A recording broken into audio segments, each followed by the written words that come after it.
Well, this is for my English speakers. The national team for Mexico nations roster has been made. The list is out. I am surprised in a few spots. This is more for the US fans or for the Honduras fans or for the Costa Rica fans that speak English that would like to know a little bit about this roster and how I feel about it. It's gonna be a little different than the one that I made in Spanish because that's more for my Mexican friends and I break it down a little more. But here we go. And welcome to National Team Mexico.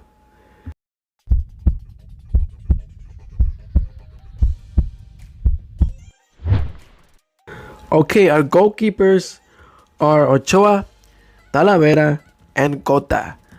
I'm surprised here because Cota got chosen. And you guys that watch CONCACAF Nations League know that Cota is not very good right now. They got eliminated right away in the repechaje in Liga MX. The coach just got fired. Cota was not starting in the beginning of the season. For some reason, Blanco was ahead of him. But Tata Martino has decided to take him. I want to apologize and I don't want to be too cocky. But the U.S. hasn't really created many chances against Mexico. Not the second game. Which means that he could take Orozco. He could take Orozco, who plays well with his feet. But he decided to take Cota. Now, the other two goalkeepers are Ochoa and Talavera. Ochoa, for you U.S. fans that want to know how to beat Mexico, I'll tell you how. You cross the ball as many times as you want because Ochoa is not going to come out. He is going to stay there and try to make the big save. He is scared to come out. There's videos of him just effing up over in Europe because he doesn't come out very well. That's why he stays by his post and makes those great saves. Now Talavera is better than him. The stats show it. He's got a lot more clean sheets, a lot less goals conceded, and almost about the same games. So, but we know Tata Martino is going to choose Ochoa. Alright, our defenders are Archaca Rodriguez, Hector Moreno, Jorge Sanchez, Nestor Araujo, Jesus Gallardo, Carlos Salcedo, and Gerardo Arteaga. I am surprised here because he doesn't have El Cachorro Montes, the U23 player. He didn't let Lozano take him to the pre-Olympic qualifiers. He missed out on that. He's also going to miss out on the European games that the Mexico team is going to have this month. The U23 team. So, I don't know. He instead decided to take Salcedo, Araujo, and Moreno, which is great. Those are three very good defenders. I trust them. They have their bad games and they have their good games. It's not a bad list of center backs.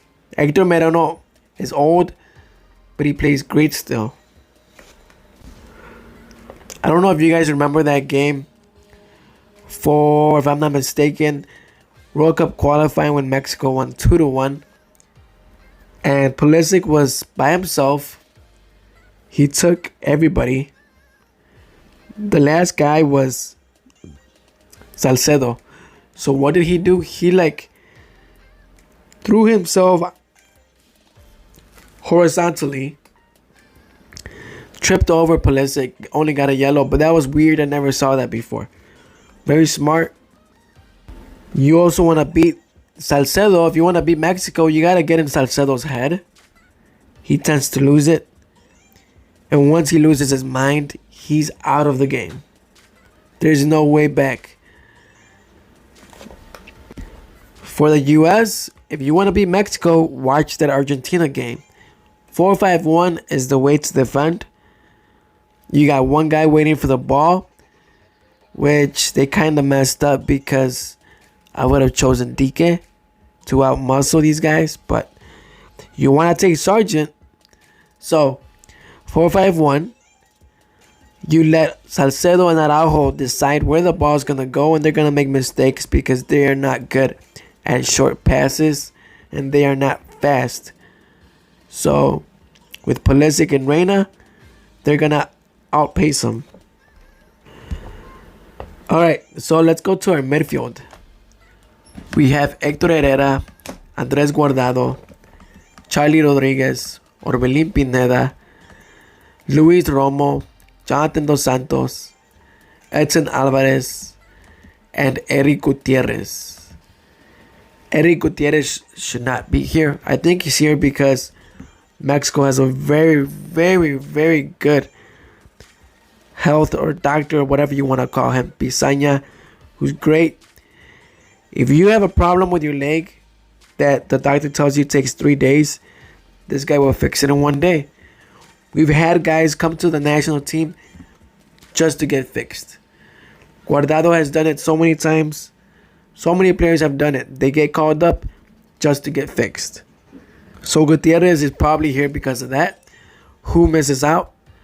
Pizarro, Cordova that should have been here, but he was hurt. So maybe that's why he's not here. He's another guy that can be like a Pineda who can attack and who can play in midfield. Edson Alvarez plays in Ajax. He's a starter. There is this argument that who is better, Tyler Adams or Edson Alvarez. And if you are going to play in a backline of 3, well, hold on. If you want your defensive midfielder to come defend, and while your team is attacking, for him to get in between the 2 center backs, then Edson Alvarez is the guy for you because he's tall. You're not going to want Tyler Adams to be your main center defender when your team's attacking. He's very fast, but he's not very tall. And if you got a guy like, Zlatan, Jimenez, Cristiano Ronaldo, tall guys, they're going to get the ball over him. Tyler Adams is smart. He's a way smarter player. But I would choose Edson Alvarez. The reasons why I told you. So, Luis Romo, keep an eye on him, guys, for you U.S. fans.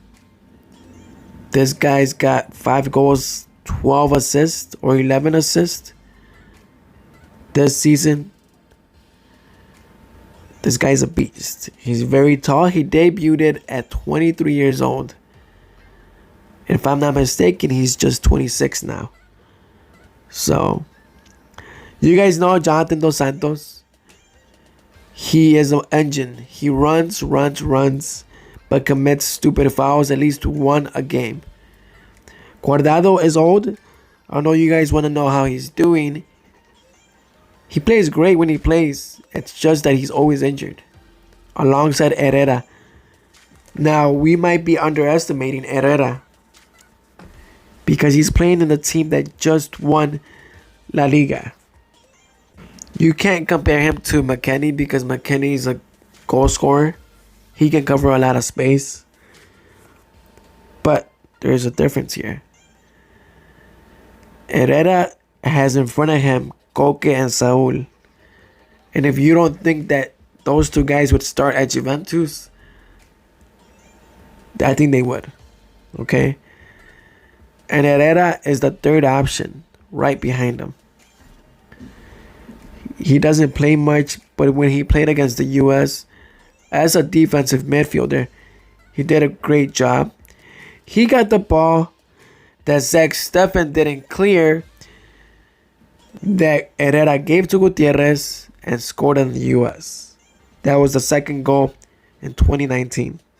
So if you want to beat Mexico in the midfield, you got to give the ball to Guardado, only because he takes shots and he misses most of them. He doesn't even go at the goal. They just fly away. Because he is going to start Edson Alvarez Herrera, and Guardado. It would be very interesting to see Alvarez starting and Miazga. Now he left out Linus. I'm not surprised because Antuna's right there. US fans know Antuna. He didn't do crap in LA Galaxy, but with the national team, he shows up. He is Tata Martino's #1 player now that Jimenez is out, based on stats with goals and assists. So look out. The third goal that Mexico scored in the US in 2019 was a ball that Lozano sent to Antuna, and he scored. Along with that, we have Charlie Rodriguez, who has not been playing well. He did play great in the U23. He did good against the US in 2019. He also left out Alvarado from Cruz Azul. I don't really like him. I don't really rate him, but he is very young too. He's only 20 or 21. Now we got Corona and Lozano. Corona, you guys know, very good dribbler, not a good finisher. That's it. He's going to be able to assist. Another one that you want to give the ball to is him. If he's going to shoot, you give the ball to him. You don't let Lozano touch it. You don't let Martin touch it. And you don't let Pulido touch it. Or Antuna. Martin is very strong. I would be interested to see him start. I don't think so. He's probably going to go with Lozano again. Pulido has 3 goals in his last 2 games, if I'm not mistaken, with Kansas City. So that's the roundup of this national team. I'm excited for these games to come up. Mexico's taking about 85% of the best team they can possibly put out there. 11 Yanks, Pete, if you are listening, I know you said that Mexico does not have a lot of depth if they take another team to Gold Cup. So, Pete, I am going to give you a quick list of the players that Mexico can potentially take. Carlos Vela, Luis Montes. I'm not going to name the U23 players. Pizarro, Chicharito Hernandez, Carlos Acevedo, Santos goalkeeper, Fernando Navarro from León, Elias Hernandez from Cruz Azul, Jonathan Orozco, who stopped Sargent's penalty, Jesus Corona, who made the final for Cruz Azul, Gil Alcalá, Querétaro's goalkeeper, Javier Aquino from Tigres, who played in the World Cup club final, Isaac Brizuela from Chivas, who is American, Jorge Hernandez, defensive midfielder for Pachuca, Jesus Dueñas from Tigres, who played in that final too against Bayern Munich, Hugo Gonzalez from Monterrey, the goalkeeper, Miguel Ayun from Monterrey, Hugo Ayala, who helped eliminate LAFC, Fidel Alvarez from Puebla, a very good winger, Raul Lopez, one of the best assisters in the league for Toluca, he is a right back. We have Aldrete and Julio Cesar Dominguez, both from Cruz Azul, who usually start. So, Aldo Rocha, Juan Pablo Vigón, 2 center midfielders who are doing great. For Atlas and Pumas, Van Rankin, who is playing in Portland Timbers. Rafael Baca, the defensive midfielder starter for Cruz Azul. Angel Sepúlveda, who has great stats this year for Querétaro. You also have Mauro Lainez, Lainez's older brother. You have Giovanni Dos Santos. You guys know him. Jorge Torres Nilo, ex-champion from Tigres. Miguel Ponce, who is actually American. Iniestra from Pumas. You have got a lot of options here. So that's that. Add me on Instagram, National Team Mexico, and we are gonna have a great final if both teams can make it, because you'll never know what can happen. That's the beautiful game for you.